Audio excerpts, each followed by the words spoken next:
भगवान शिव तुरंत और तत्काल प्रसन्न होने वाले देवता हैं, इसलिए उन्हें आशुतोष कहा जाता है। आइए जानते हैं भगवान शिव को प्रिय 11 ऐसी सामग्री जो अर्पित करने से भोलेनाथ हर कामना पूरी करते हैं। ये 11 सामग्री हैं: जल, बिलपत्र, आंकड़ा, धतूरा, भांग, कपूर, दूध, चावल, चंदन, भस्म और रुद्राक्ष। पहला है जल। शिव पुराण में कहा गया है कि भगवान शिव ही स्वयं जल हैं। शिव पर जल चढ़ाने का महत्व भी समुद्र मंथन की कथा से जुड़ा है। अग्नि के समान विष पीने के बाद शिव का कंठ एकदम नीला पड़ गया था। विष की उष्णता को शांत करके शिव को शीतलता प्रदान करने के लिए समस्त देवी देवताओं ने उन्हें जल अर्पित किया। इसलिए शिव पूजा में जल का विशेष महत्व है। अगला है बेलपत्र। भगवान के 3 नेत्रों का प्रतीक है बेलपत्र, अतः 3 पत्तियों वाला बेलपत्र शिव जी को अत्यंत प्रिय है।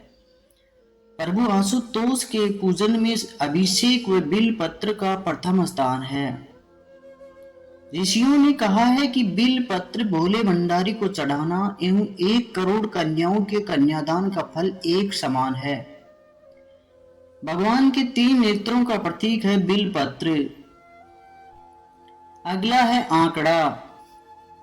शास्त्रों के मुताबिक शिव पूजा में 1 आंकड़े का फूल चढ़ाना सोने के दान के बराबर फल देता है। अगला है धतूरा। भगवान शिव को धतूरा भी अत्यंत प्रिय है। इसके पीछे पुराणों में जहां धार्मिक कारण बताया गया है, वहीं इसका वैज्ञानिक आधार भी है। भगवान शिव को कैलाश पर्वत पर रहते हैं। यह अत्यंत ठंडा क्षेत्र है, जहां ऐसे आहार और औषधि की जरूरत होती है जो शरीर को उष्मा प्रदान करे। वैज्ञानिक दृष्टि से धतूरा सीमित मात्रा में लिया जाए तो औषधि का काम करता है और शरीर को अंदर से गर्म रखता है, जबकि धार्मिक दृष्टि से इसका कारण देवी भागवत पुराण में बताया गया है। इस पुराण के अनुसार शिव जी ने जब सागर मंथन से निकले हलाहल विष को पी लिया, तब वह व्याकुल होने लगी। तब अश्विनी कुमारों ने भांग, धतूरा, बेल आदि औषधियों से शिव जी की व्याकुलता दूर की। उस समय से ही शिव जी को भांग, धतूरा प्रिय है। शिवलिंग पर केवल धतूरा ही नहीं चढ़ाएं, बल्कि अपने मन और विचारों की कड़वाहट भी अर्पित करें। अगला है भांग। शिव हमेशा ध्यान मग्न रहते हैं। भांग ध्यान केंद्रित करने में मददगार होती है।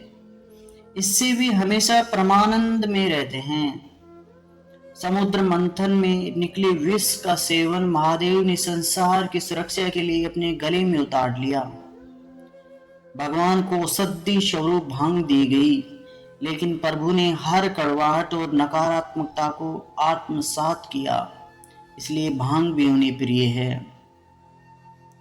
भगवान शिव को इस बात के लिए भी जाना जाता है कि इस संसार में व्याप्त हर बुराई और हर नकारात्मक चीज को अपने भीतर ग्रहण कर लेते हैं और अपने भक्तों की विष से रक्षा करते हैं।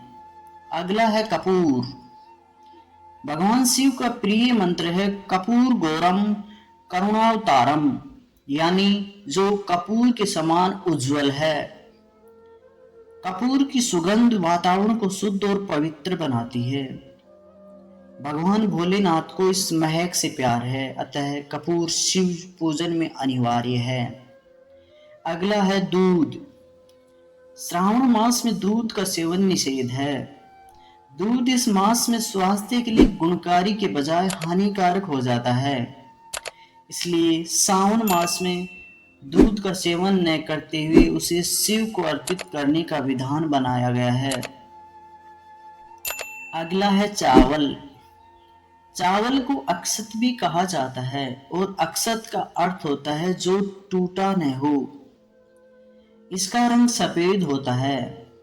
पूजन में अक्षत का उपयोग अनिवार्य है।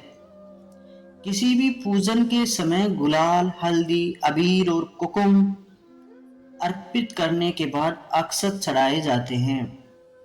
अक्षत न हो तो शिव पूजा पूर्ण नहीं मानी जाती। यहाँ तक कि पूजा में आवश्यक कोई सामग्री अनुपलब्ध हो तो उसके एवज में भी चावल चढ़ाए जाते हैं। अगला है चंदन। चंदन का संबंध शीतलता से है। भगवान शिव मस्तक पर चंदन का त्रिपुंड लगाते हैं। चंदन का प्रयोग अक्सर हवन में किया जाता है, इसलिए खुशबू से वातावरण और खिल जाता है।